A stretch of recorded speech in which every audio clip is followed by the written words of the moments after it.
Since the most ancient times, there have been stories that defy human logic, accounts that transcend the barriers of time and remain alive in collective memory. The 10 plagues of Egypt are one of these grand events, filled with symbolism and divine power. It is not merely about natural catastrophes, but a confrontation between a sovereign God and an empire that considered itself unshakable. How can we understand such a striking episode without seeing God's hand guiding every detail? Well then, let's dive into this narrative and uncover its mysteries. Imagine an entire people, enslaved for generations, waiting for a liberation that seemed distant. The chains of oppression weighed upon the Israelites, and Egypt, in all its glory and arrogance, had no intention of setting them free. But as history has shown us time and again, when injustice persists, sooner or later an intervention occurs. And here, this intervention would come directly from the Creator, in a demonstration of power that would change the course of history.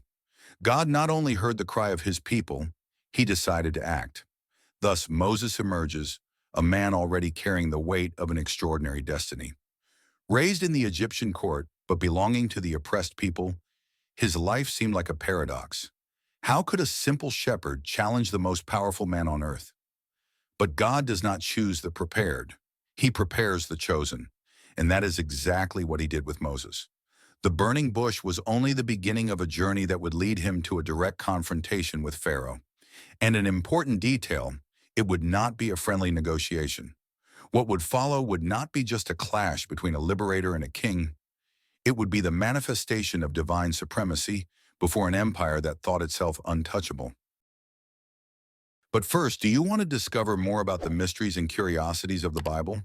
Subscribe to our channel now and activate the bell so you don't miss any content. The 10 plagues were not random, nor were they purposeless natural phenomena. Each of them was aimed at humiliating the Egyptian gods, dismantling Pharaoh's confidence, and showing the world that there was no one greater than the God of Israel. But how do you convince a stubborn king and a people accustomed to oppression? The answer lay in the very history that was about to be written.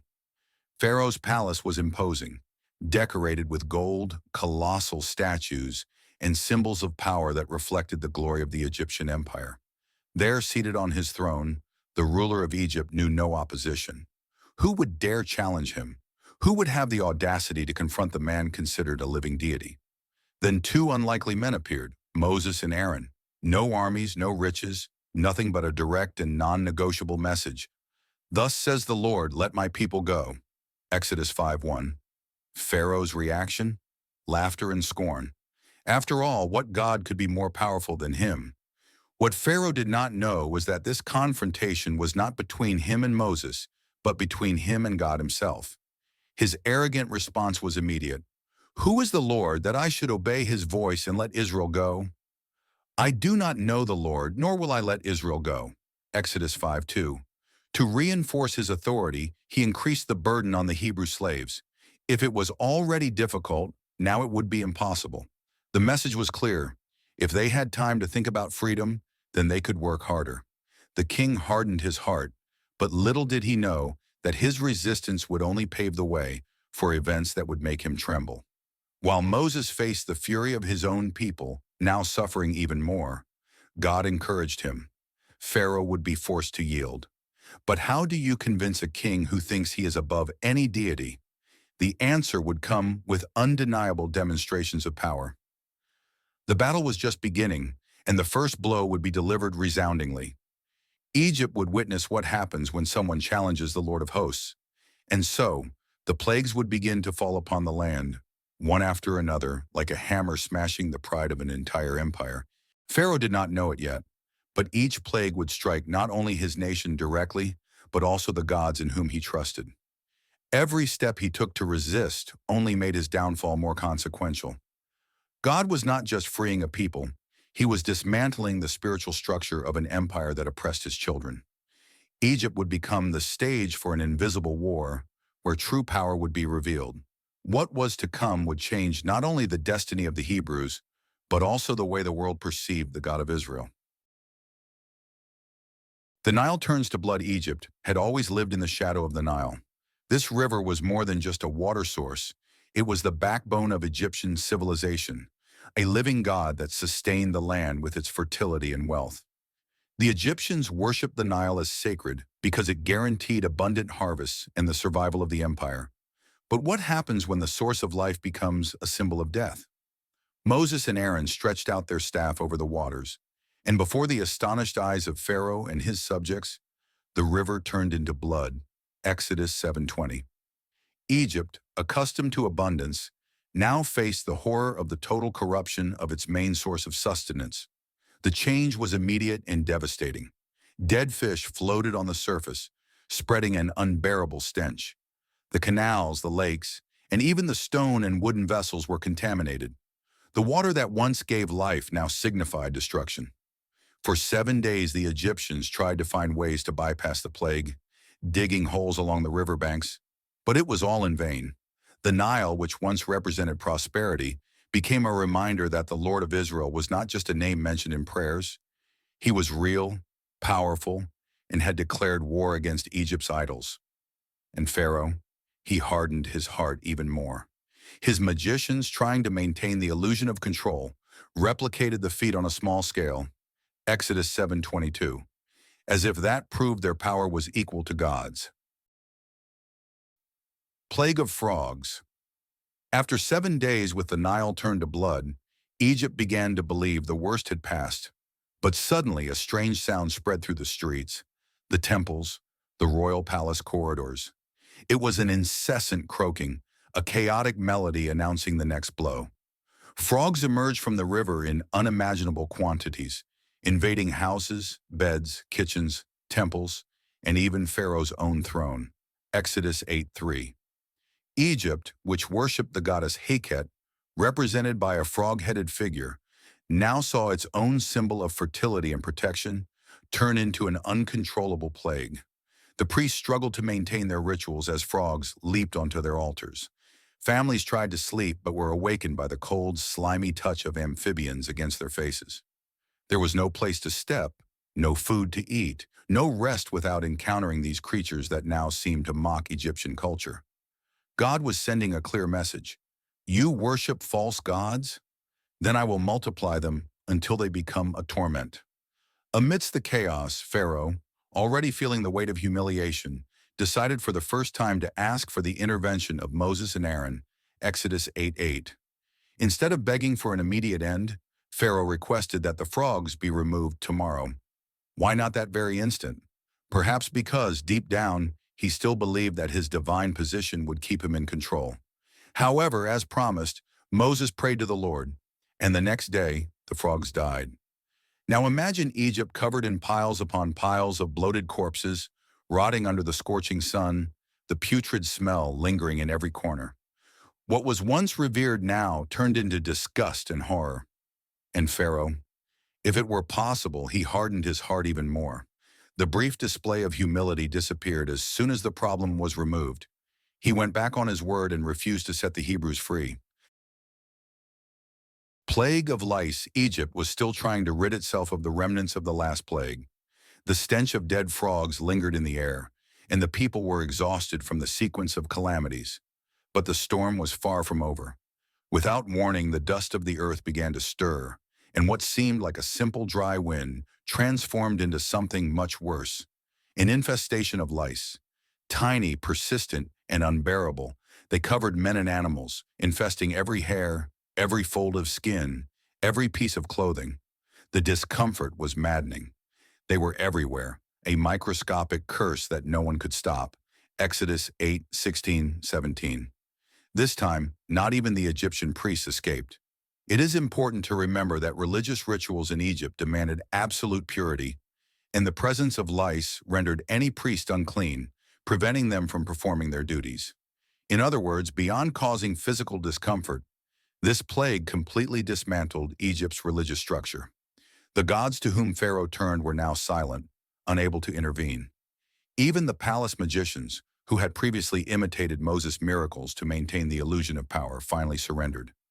This is the finger of God, Exodus 8:19. They acknowledged that this plague was not human-made, nor was it magic, it was divine. But as always, Pharaoh did not yield. If he believed that resisting was a sign of strength, he was only deepening his own downfall. His people were desperate, his priests powerless, and even his own magicians admitted defeat. But the heart of a proud man does not change easily, and he refused to listen. This was the difference between Moses and Pharaoh. While one became an instrument in the hands of God, the other hardened his heart more and more, digging his own destruction. Swarm of flies. Before the people could catch their breath, something even more terrifying came. Swarms of flies. And not just any flies, but aggressive, ravenous, unstoppable insects that invaded every corner of Egypt like an overwhelming force. They landed on food, covered people's faces, buzzed incessantly in their ears, turning every moment of rest into a nightmare. Exodus 8:21 through 24. This time, the attack was directly against Egyptian pride and hygiene. Imagine once pristine temples now filthy, Pharaoh, the symbol of perfection, now covered in repulsive insects. The humiliation was unbearable. But note an important detail. For the first time, God made a distinction between Egypt and the people of Israel. While Egyptian homes were swallowed by the infernal buzzing, the land of Goshen, where the Hebrews lived, remained untouched. This was a clear demonstration that these plagues were not mere natural phenomena. They were deliberate acts, living proof that God protected his people and punished their oppressors. The Egyptians, who once despised the Hebrews, now saw with their own eyes that a far greater force was at work. What had once been dismissed as superstition became undeniable evidence that the God of Israel was in control. This time, Pharaoh began to yield, but on his own terms. He would not fully release the Hebrews, but he would allow them to make sacrifices within Egypt. It was an attempt to negotiate, a desperate act to rid himself of the plague without losing his grip on the slaves. Death of livestock. Egypt, a nation sustained by its fertile land and livestock, was beginning to feel the weight of the plagues. Pharaoh could ignore the people's cries, but he could not turn a blind eye to the collapse of his own empire's economy. Moses announced that a deadly plague would strike the Egyptian animals. Oxen, sheep, horses, camels, and donkeys would all fall dead in the fields. And so it happened. Egypt awoke to a desolate scene. The fields were filled with carcasses. The smell of death permeated the air, and terror spread among the Egyptians. The Egyptians saw their livestock falling without explanation, while the Hebrews' animals remained healthy and untouched. The message was clear. This was no ordinary tragedy, no coincidence. It was God himself making a distinction between those he protected and those who stood against him.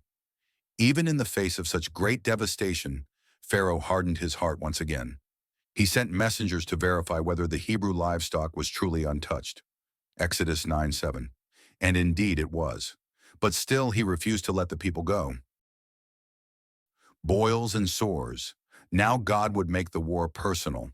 What had been an external torment would become a physical affliction, something no one could ignore or escape.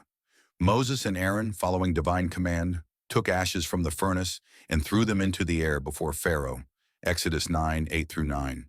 And suddenly, as if the very air carried a curse, the ashes spread, and festering sores began to erupt on the skin of the Egyptians. The suffering was now within them, burning their flesh, tormenting even the palace priests and magicians. The pain was unbearable. The boils covered their bodies, making any movement an agony. The magicians who once tried to replicate God's miracles could not even stand before Moses. Exodus 9:11. What irony! The very men who had once been Pharaoh's spiritual support were now bedridden, groaning, completely powerless. Egypt had always taken pride in its medical knowledge and healing rituals, but now neither its priests nor its gods could ease the suffering. It was a humiliation on every level. And Pharaoh, with his skin burning and his palace engulfed in despair, he still refused to yield.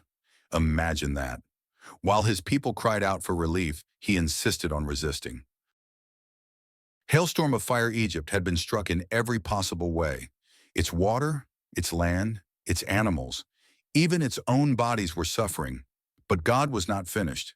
The next blow would come from the sky, a terrifying spectacle that would once again prove who ruled over all creation. Moses raised his hand to the heavens, and in response, thunder tore through the air. The sky darkened, and an unprecedented storm fell upon Egypt. Exodus 9:22 through 23. But this was no ordinary rain. It was hail mixed with fire, destroying everything in its path. Never before had Egypt seen anything like this. The empire, accustomed to scorching sun and predictable weather, was now at the mercy of forces it could not control. The destruction was total. The hail struck men, animals, and fields, breaking trees, devastating crops, crushing the last hopes of survival. Exodus 9:24 to 25. The Egyptians, desperate, ran for shelter, but there was no safe place. What had once been a prosperous land was now unrecognizable, a scene of devastation that proved no Egyptian god had power to stop the wrath of the true God. For the first time, Pharaoh showed something resembling repentance. He called Moses and Aaron and admitted, "I have sinned this time.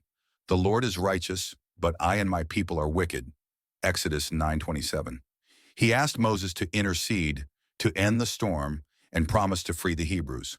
But Moses, already familiar with Pharaoh's deceitful nature, made it clear, as soon as the plague ended, Pharaoh would change his mind again. And that is exactly what happened. As soon as the storm ceased, Pharaoh hardened his heart once more. Plague of locusts. God warned Pharaoh once again, if he did not release the people, a living, ravenous swarm would descend upon the land. And so it happened. An eastern wind blew over Egypt, bringing with it millions of locusts, darkening the skies and descending upon the ruins of an empire already on its knees. Exodus 10:12 to 15. What the hail had not destroyed, the locusts devoured without leaving a trace. Within hours, Egypt became a wasteland. Entire crops were consumed before the people's eyes. Fruit-bearing trees were stripped to lifeless branches. Homes were invaded by these voracious insects. The noise was deafening, and the smell of destruction filled the air. But Pharaoh's heart was a fortress of pride and resistance. As soon as the plague ceased, he once again went back on his word. He would not set the Hebrews free. Even with his people on the brink of collapse, he clung to his stubbornness. 3 days of darkness. Egypt, which once shone with the golden light of the sun and the splendor of its temples, was plunged into total darkness. It was not merely the absence of light, but a suffocating, oppressive darkness. The very air felt dense, heavy, as if it carried God's judgment. For 3 whole days, no one could leave their home. No one lit a lamp. No one saw anything. Exodus 10:21 through 23. This darkness was not natural. It was a direct blow against Egypt's greatest symbol of power, Ra, the sun god. Imagine the terror of the Egyptian people. Accustomed to the regular cycle of days and nights, they now found themselves trapped in an abyss of impenetrable darkness. They did not know whether it was day or night, had no control over time, could not even see their own family members inside their homes. Once again, Pharaoh summoned Moses and said the Hebrews could leave, but with one condition: they must leave their livestock behind. Moses did not accept the offer. God's command was clear. There would be no bargaining, no concessions. Death of the firstborn. The final blow. The night was silent, charged with an almost tangible tension. Something was about to happen. Something definitive. The warning had been given. If Pharaoh did not release the Hebrews, death would visit every Egyptian home and claim their firstborn. Exodus 11:4 through 6. This was the final blow. God was not only punishing Egypt, he was executing direct judgment on the heart of the empire. For years, the Hebrews had watched their children be murdered under Pharaoh's orders. Now, Egypt would feel the same pain. But there was an escape. God commanded the Hebrews to sacrifice a spotless lamb and mark their doors with its blood. Where this mark was found, the angel of death would pass over. This was the birth of Passover, the celebration of liberation through the blood of the lamb. While the Hebrews prepared their homes, the Egyptians, unaware of what was coming, slept. Then at midnight, judgment struck. A cry pierced the Egyptian night. A wail of pain and despair echoed throughout the land. From Pharaoh's palace to the humblest servant's house, every Egyptian firstborn had been taken. Exodus 12:29 to 30. That very night, Pharaoh summoned Moses and Aaron, and this time, he did not impose conditions. He did not negotiate, did not command. He begged the Hebrews to leave. And so, God's people finally left Egypt, carrying not only their families and belongings, but also the weight of the history they had just witnessed. That night was a turning point. They were no longer slaves. After the death of the firstborn, the once glorious land was reduced to mourning and destruction. The Hebrew people, who for generations had known only the weight of chains, now marched out of the land of bondage. But they did not leave empty-handed. God had said they would leave with riches, Exodus 3:21-22, and so it happened. The terrified and defeated Egyptians handed over gold, silver, and fine garments to the very people they had despised. This was not merely an escape. It was a victory. They were leaving Egypt as an army of free men. Imagine the moment. Hundreds of thousands of people, entire families, the elderly, children, livestock, carts, all moving forward toward the unknown. It was not just a physical journey, but a spiritual one. After centuries of slavery, freedom must have tasted sweet, but also terrifying.